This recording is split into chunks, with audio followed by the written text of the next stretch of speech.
All right, everybody, strap in because today's guest isn't just another name from the road. He is the road.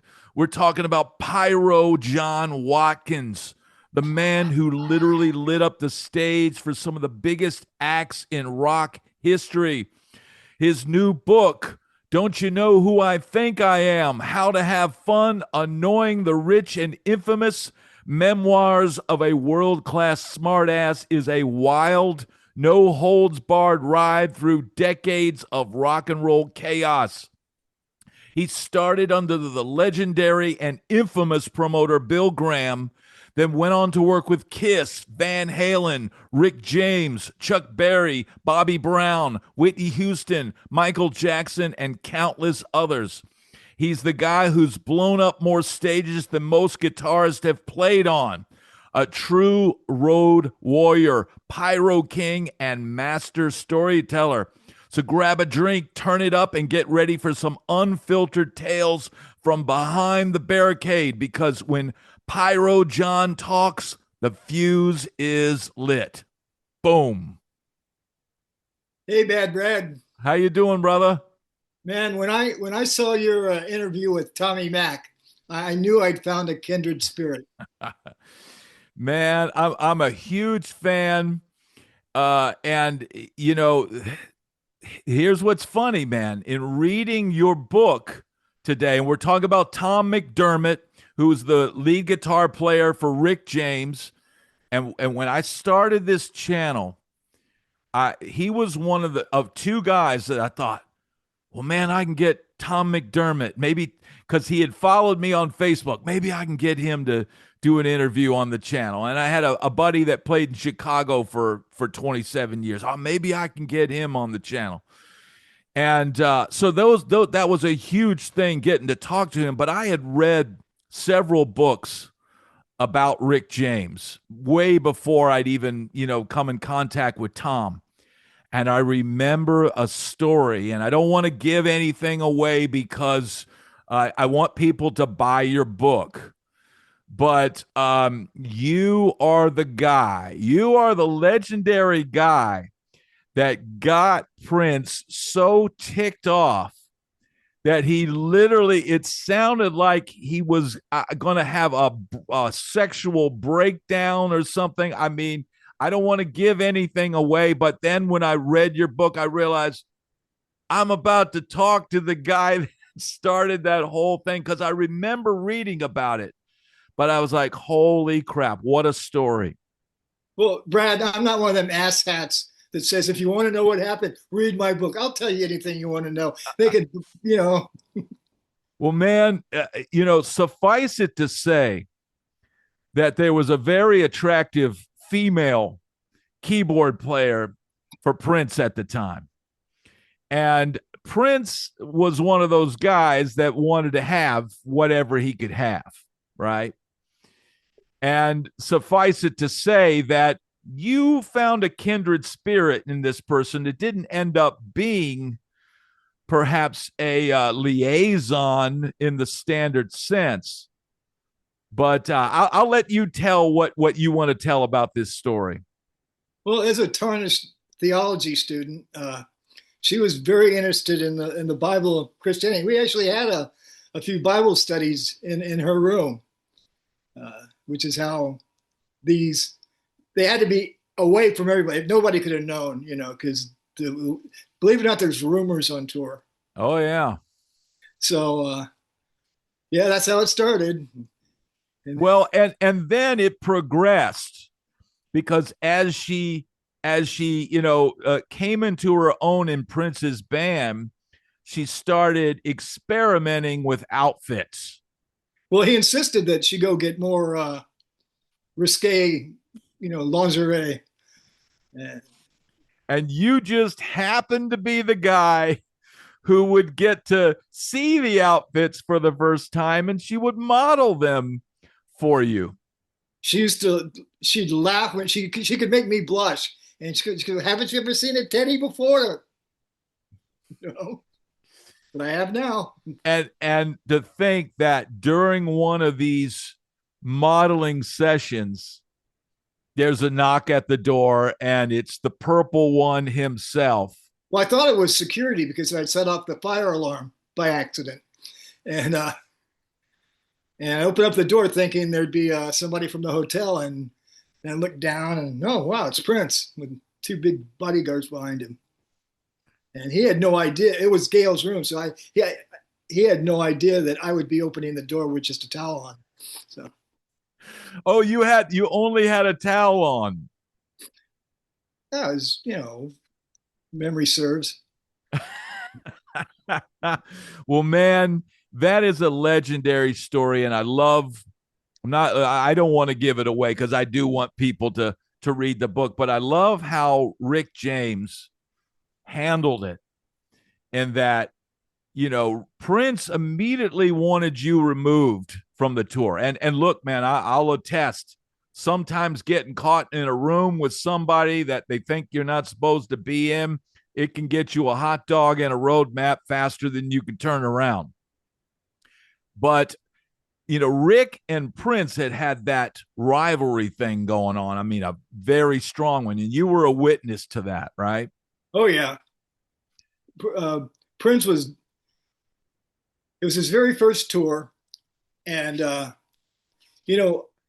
lot of the animosity or the friction between the two was actually the fault of the record companies, because Prince was on Warner Brothers and Rick was on Gordy. Yeah, Gordy didn't spend any money on advancing a tour, but we'd pull into any city and every fucking record store had Prince, Prince, Prince, banners and records in the windows. I mean, they were pushing hard on him.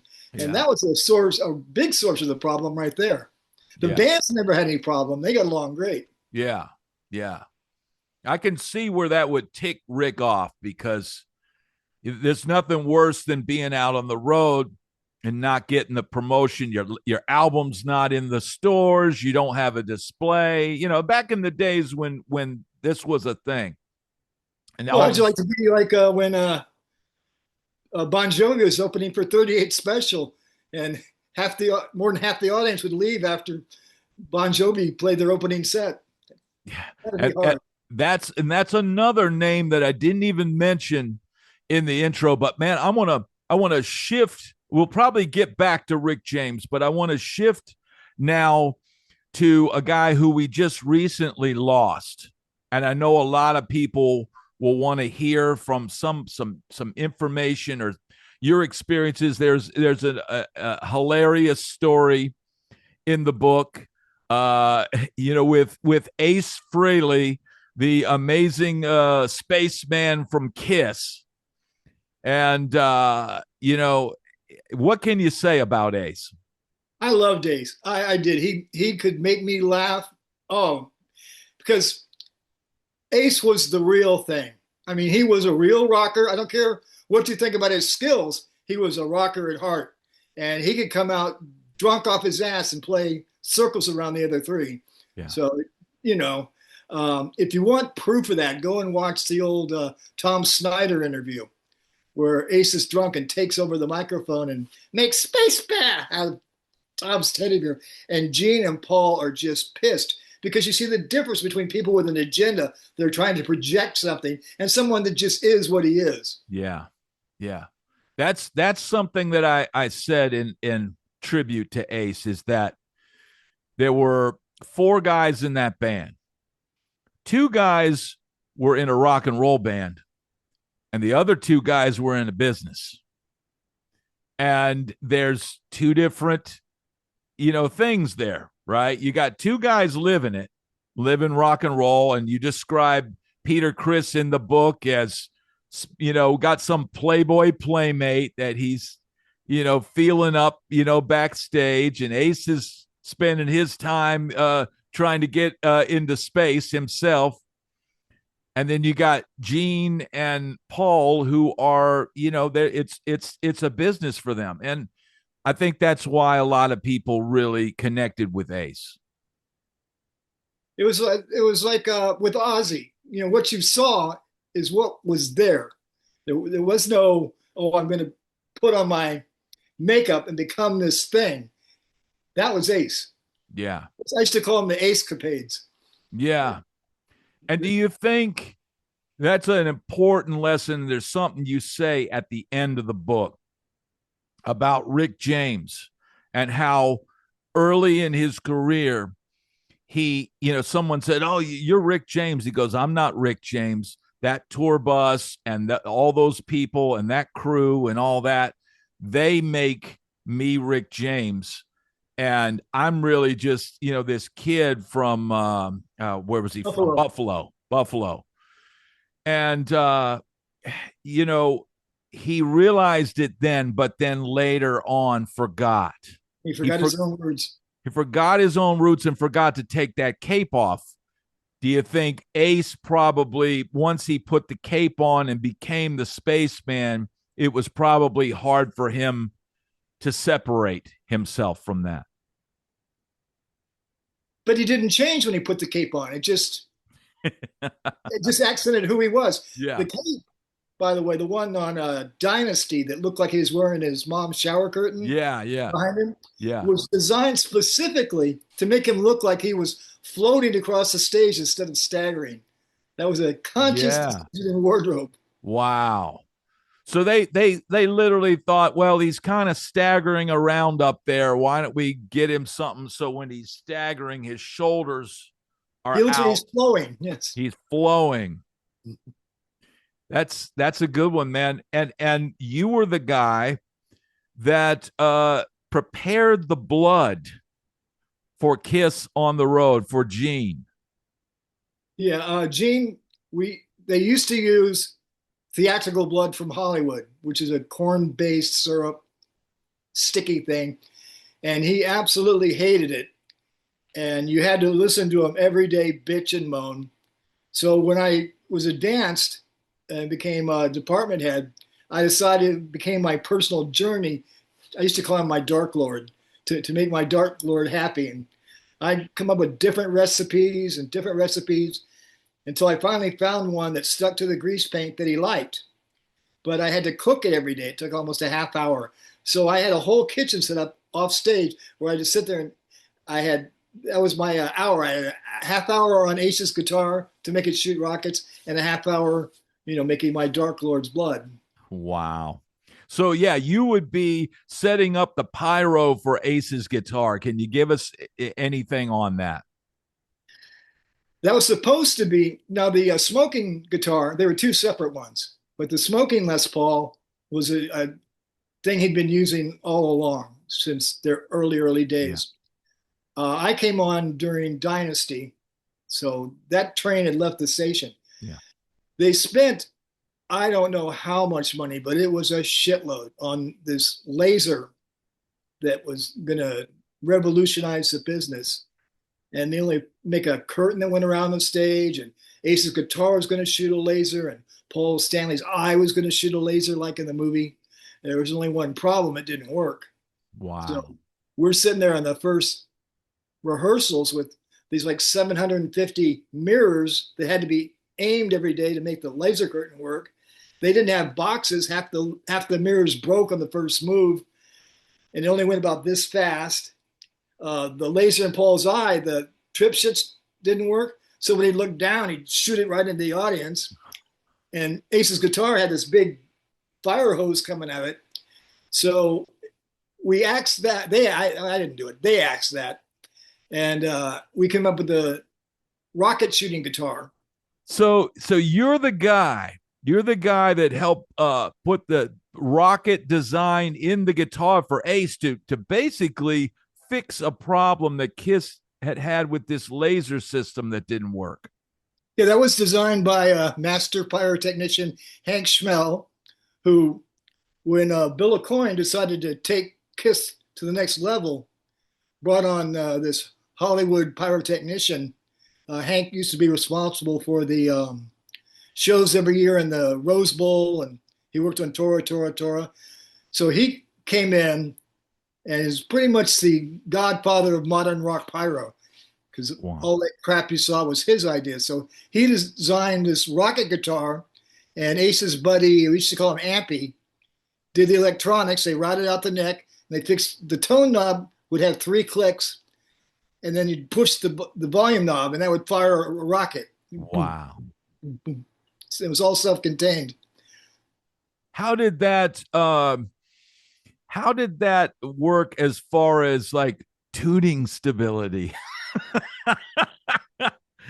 Well, the guitar was on stage for maybe a minute. Okay. Because the smoking guitar would fly up into the air. Yeah. And then Ace would grab the other Les Paul, and it consisted mostly going boom. Yeah. Yeah. There wasn't a whole lot of so those two guitars were essentially prop guitars in a way. They didn't, not as much as Paul's smash guitar as a prop guitar. Well, yeah. But essentially most of the riffs would be played on other Les Pauls, probably, right?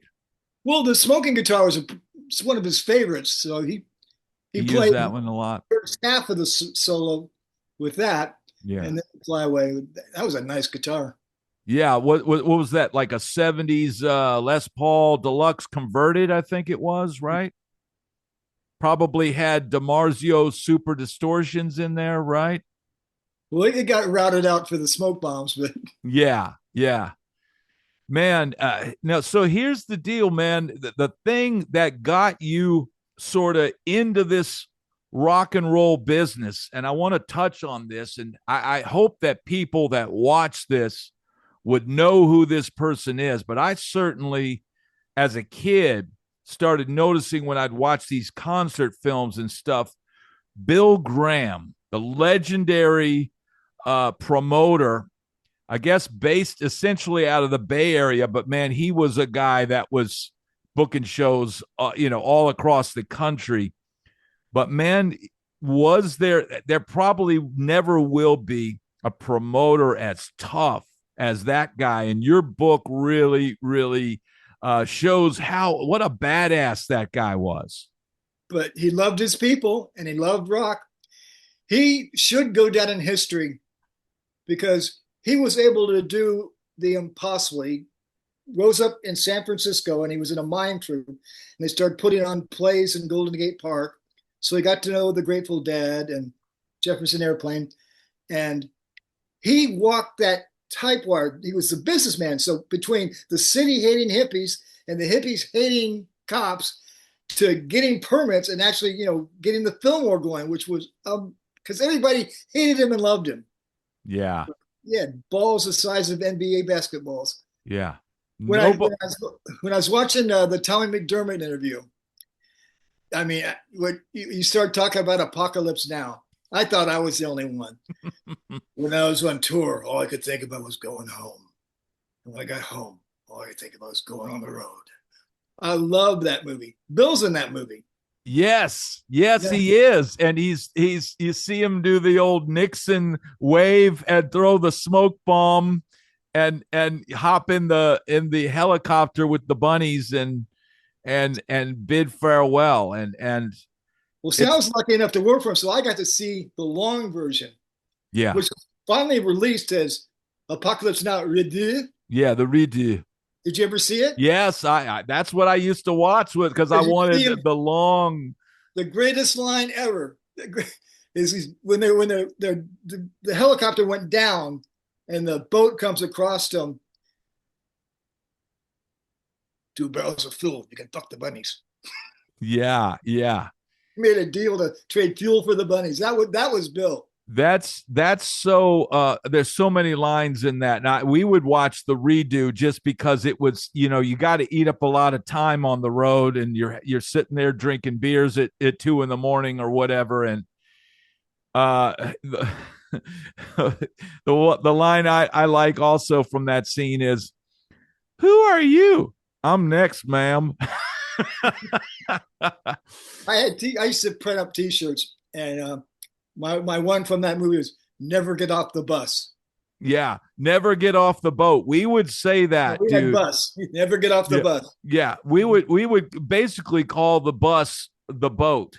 And we would say, never get off the boat, dude. Because every time something bad would happen, it would be because somebody got off the boat. And dude, it's like, it's the same thing. And I'm sure you've experienced this. You go out on the road and you pull up to some place, and there's always some local yokel who comes on the bus and goes, "Hey guys, we got a helicopter out there. Anybody want to go for a sightseeing trip today?" No. No. Because dude, I mean, just I don't know, it was about 10 or 11 years ago. One of the Troy Gentry from Montgomery Gentry, he took the guy up on the offer to get in the helicopter, and poop, gone. Families, wife at home by herself with the kids.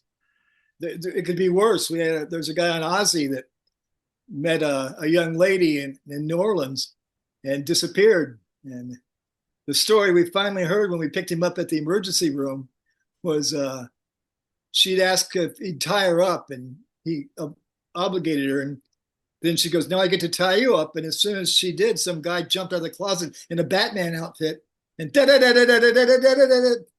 so never get off the bus. Never get off the bus. Is that so? That really happened. Oh yeah. Wow. We're human beings. We were kind. We all wore Batman shirts for the rest of the tour. Oh man. Oh my God. Dude. I myself would not have told the story. I would have said, "Oh, I got hit by a car." Yeah, yeah. I mean, that's the thing, man. There's so many bizarre things happen, and a lot of times, people watch this channel or watch these interviews, and then they're reminded of something that happened to them. There's so many people, even the guys that just toured in a van. There's so many similar wacky, crazy stories, and that's what I loved about your book. It was so easy to read, as far as it's like, here's this person, and here's a nice, perfectly timed story, perfect comedic timing, and this great story that goes with it, and then it's boom, right on to the next engaging story. And there's none of that. There's none of that kind of boring part where it's like, well, my feelings are this and that. It's just boom, boom, boom, boom, boom into what you want to hear from a guy who's been out there doing it, man. And dude, you're not allowed to have feelings on the road. There's no crying in rock.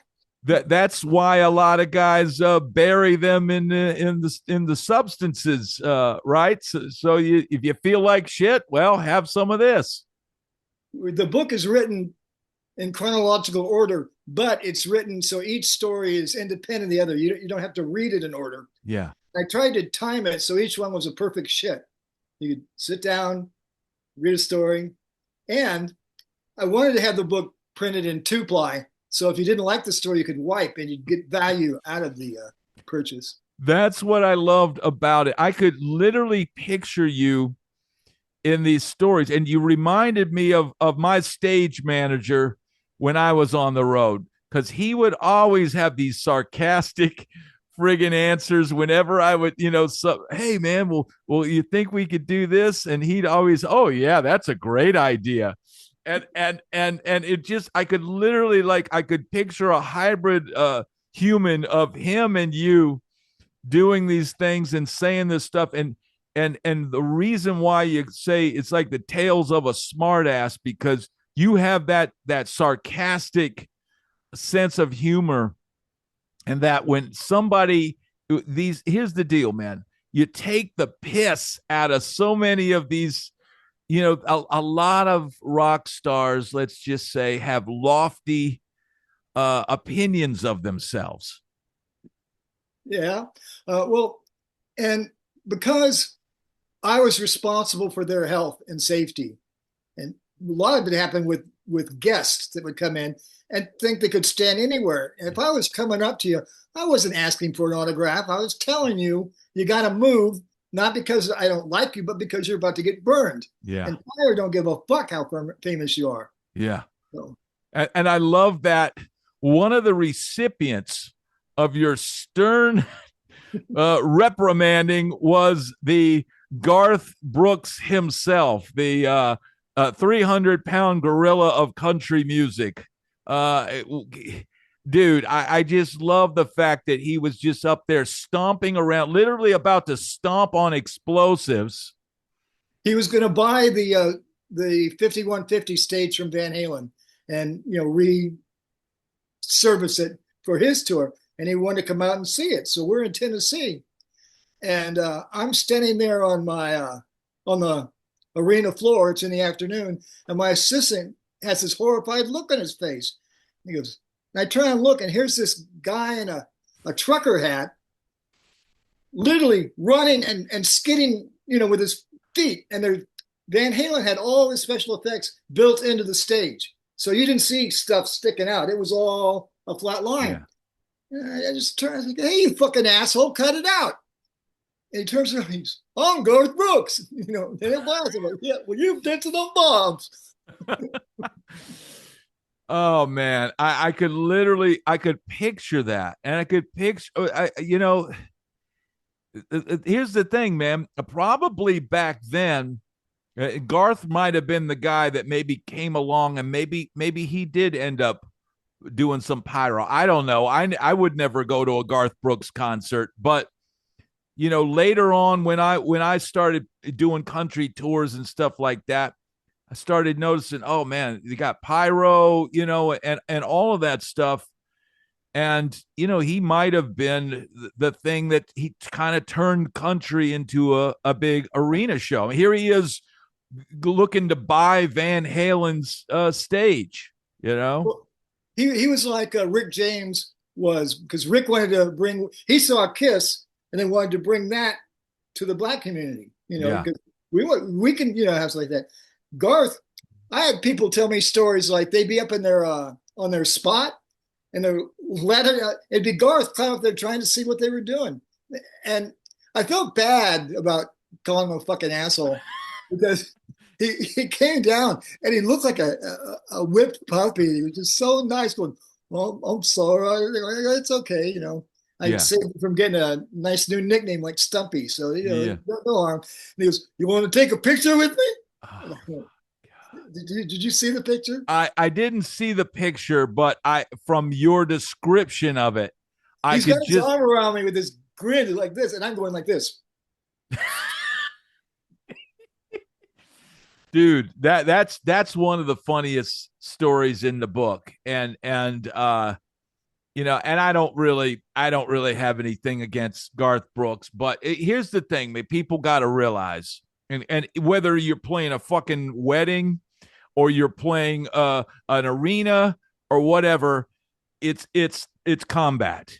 You're in combat, and if the friggin' keyboard player is playing in the wrong key on the wedding, you're going to yell across the stage, "Hey, asshole, it's in D, and it's the same thing if some clown is up on stage stomping on the pyro, about to get his foot blown off. You have to be firm and tell these people, one, because you're probably downstage, yelling up at him, but it's the only way to get the people to know, hey, this is serious shit right here. It is. Fire will burn you. Ask Metallica. Ask Michael Jackson. I mean, and another story that I found hilarious, and I thought it was going to be something else because it involved Steven Adler. And the title of the chapter was Bell Ringer.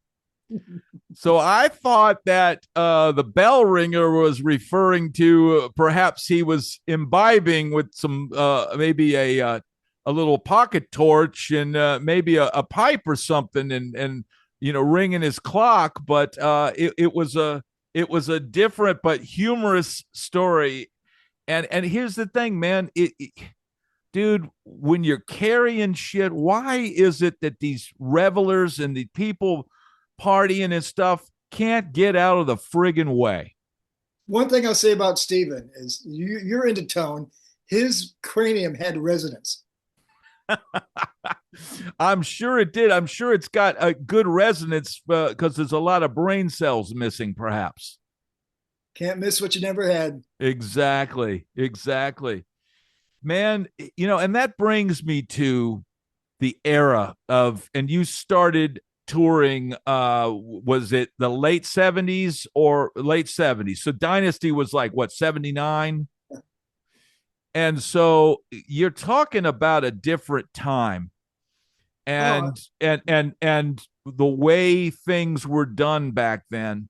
The last time I got off a tour bus was like 2013, 2014. I can honestly say at times the party was maybe close to being the way that maybe you guys, maybe not as deep, maybe we didn't roll quite as deep as you guys. But what do you think it's like out there now? Do you think it's gotten so homogenized it's like the that, music. Yeah. yeah, It's about that dull. When I started, we used to, hang lights on trees and stack PA on the stage the way God intended it. yeah, There was none of this computers. There wasn't even AIDS.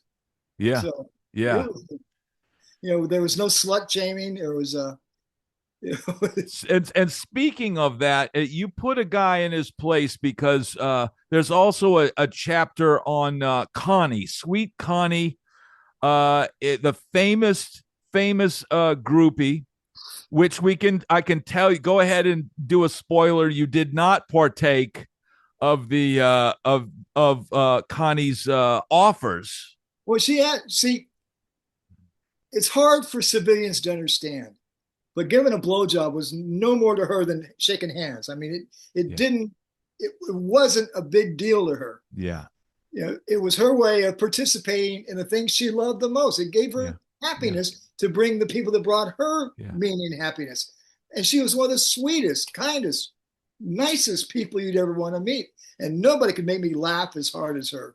yeah. She sat there one time. She goes, "John, how come we never had fun?" I said, "I don't know, Connie. Maybe it's all those thousands of dicks as we all skate down." That's Here's the thing, man. You can't judge. I've seen girls that they hang around the tour bus and this and that, and maybe you're not gonna take them up on their offer, but you can't judge them for wanting to be part of it. It in some ways, the guy that buys the ticket and the couple that goes to the show, and everybody essentially wants to be part of this event. And in some ways, there's a lot of lonely men piled on a tour bus back in the day, 13 guys deep on a bus, right? Yeah. And it's also tough because it's harder on the crew guys. It's easy for the band guys to just go, "Hey, come with me." You think But so? You got to remember, for them to get to the band, they have to go through us. that's true unless you just take your laminate and go out in the crowd and go, "Hey." You can't do that as a rock star. Well, I used to do it on the country tours, but that's a different The rock world. stars could send their security, and Yeah, those poor naive rock stars think their security didn't sample them first. yeah. They didn't That want them. that's the thing. If you do it that way, like you told, there's another funny story in there about David Lee Roth, the after party for Van Halen. You ended up working for you worked a bunch of Van Halen shows early on in the early days of Van Halen, and then a ton of tours with the Sammy Hagar led group. But you described a backstage party that the King David Lee Roth of the Pasadena was holding court backstage. How minuscule was the toot pile that he was offering everyone? A couple of grams on a mirror right by his hand. This was at Reunion Arena in Dallas. And I was on tour with Michael Jackson. So we were at the stadium. Fuck Yeah. So we came over to see the Van Halen show, which is the last show, because Eddie had come out on stage the night before and played Beat It with us at the Cowboy Stadium. And so David's bus driver was my bus driver from Journey. So he invited us in, and we got to go into the inner sanctum, which is way in the bowels, in this like classroom sized room with chairs all set up and candles. And he had like a throne that it couldn't have been there. They had to bring it with them. Yeah. He would sit there and pontificate to his select few of worshipers. Of course, we got kicked out. Yeah. That's hilarious, man, because you know he basically, come in, stranger. Welcome, partake.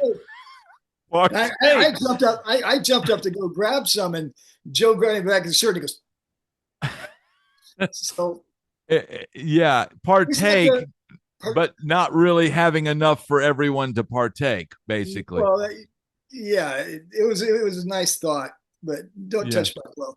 Yeah. And we just sat there, and I kept looking at my assistant Larry, going, "Is this guy real?" You know, and we're sitting there and bored out of our nuts. And he did it. He sat there. Somebody asked him a question about Mick Jagger.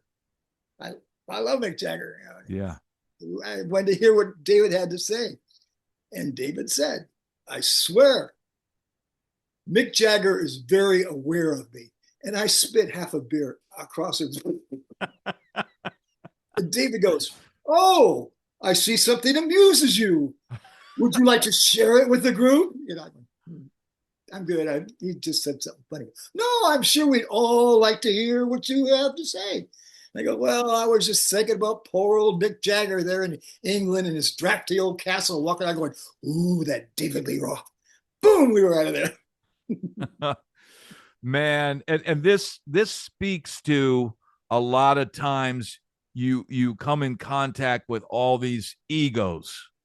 And certainly did David Lee Roth have the biggest ego you ever encountered? No. He was like there were so many amateur assholes that you know, you could I started my first tour with Gene Simmons, and then my next couple with Rick James. So once you've worked for the world's biggest assholes, you know, the rest are just posers. I mean, yeah.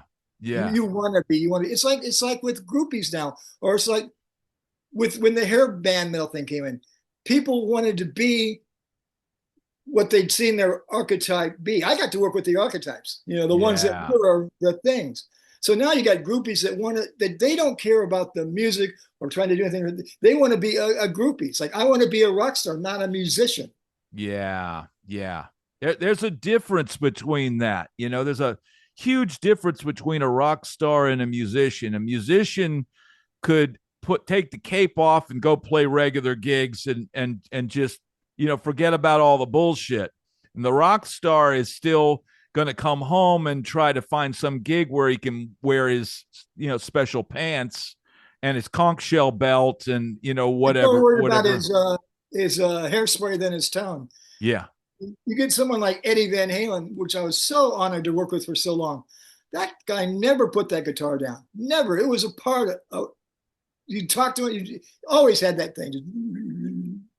You know, played all day. And when he came, you were working for Michael Jackson, and this is great that you brought that up. You were working for Michael Jackson on the Victory Tour, which was actually a Jackson's tour, right?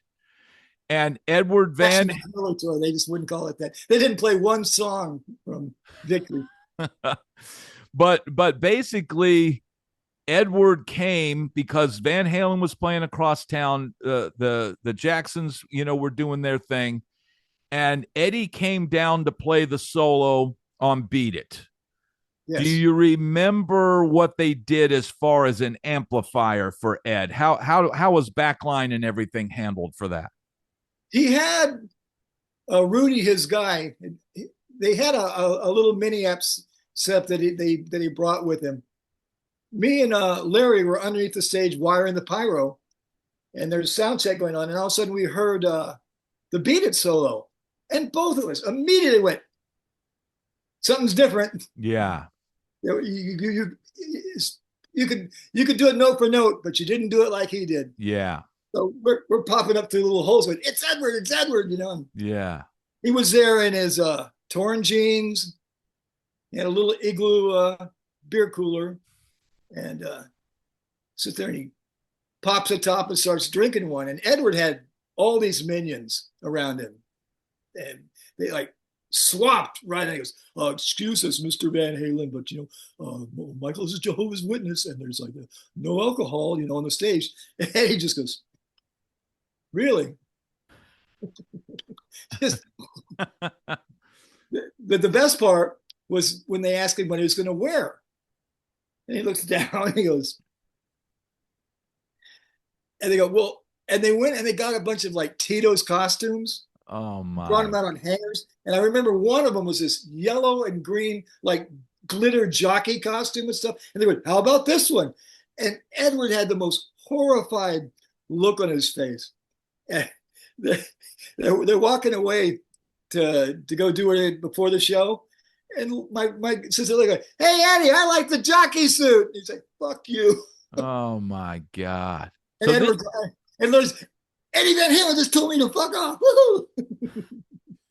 So this is something I've never heard before. So I remember seeing there's a really rough video footage of him playing that solo, and I think he's got his ripped jeans.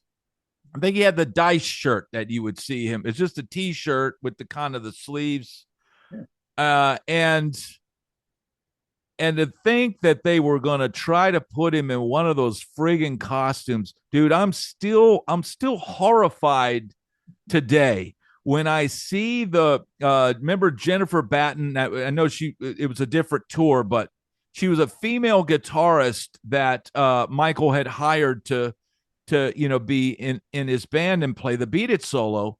And dude, they would put her in this ridiculous like headdress and all this stuff, and I'm just like, dude, it's hideous.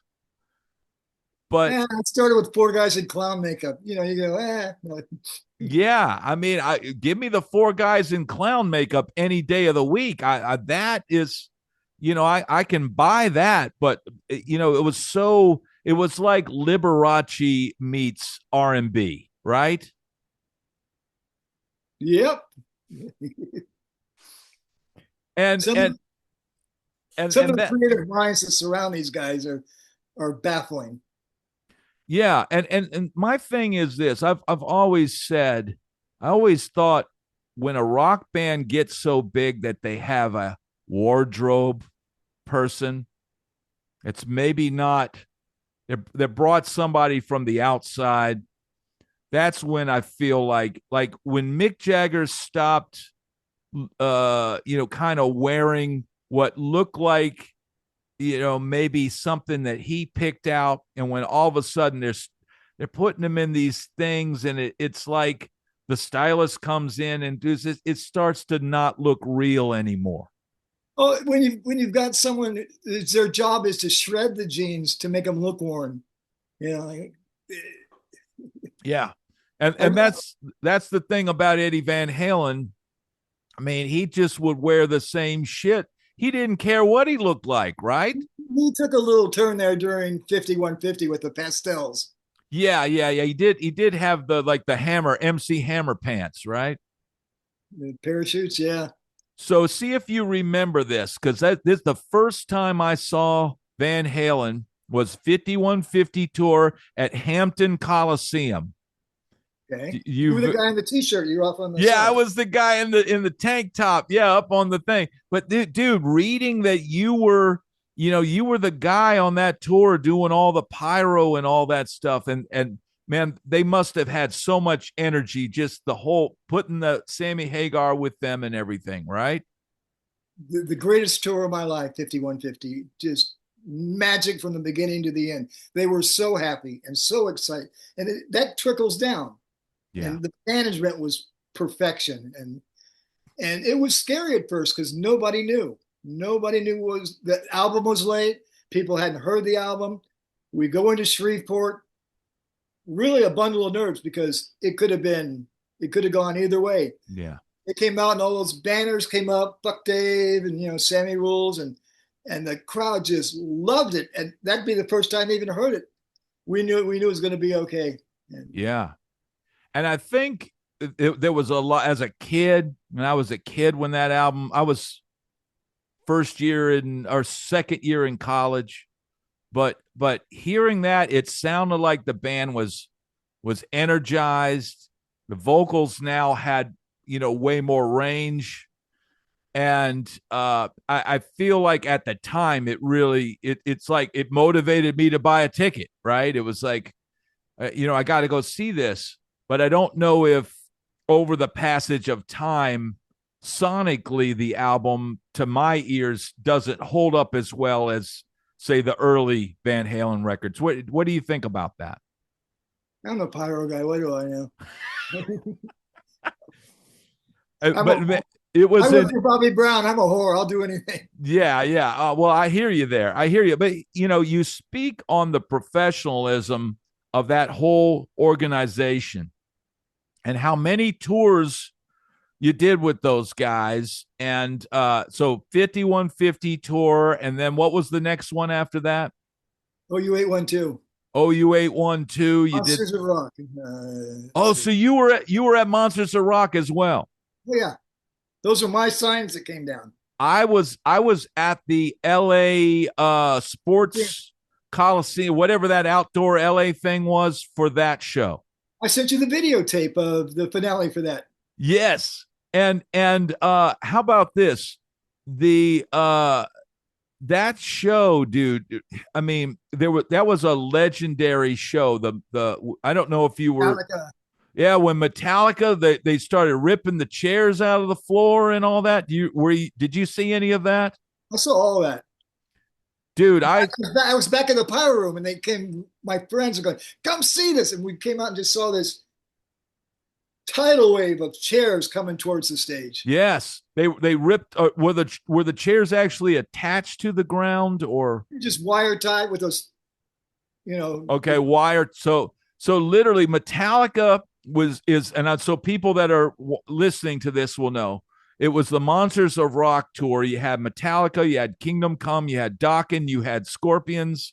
I think that's everybody. And Van Halen was the main headliner. And so Metallica went on before Dokken. That was first. Second. Kingdom Come was first, right? And then Metallica, right? Then Dokken. And then Dokken. But when Metallica went on, and I had kind of vaguely heard their music at the time, but it really, it didn't, it was like, okay, whatever. But seeing that, being in the audience and being under the influence and seeing this mosh pit, it was like seeing like a Indian war tribe, they were doing these like circle pits and stuff like that, and then pulling all the chairs up. It was like, holy crap, dude! Beautifully organic. It was a real thing. It wasn't. Yeah, it was real rock and roll, and perhaps in some way a forbearing of where rock and roll was going to be headed in a way.